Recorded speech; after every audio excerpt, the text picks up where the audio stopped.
عليك لا ولي الرحمن السلام عليك لا شريك له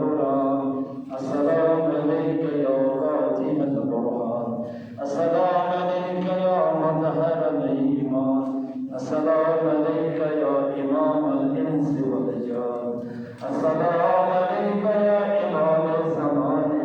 هذا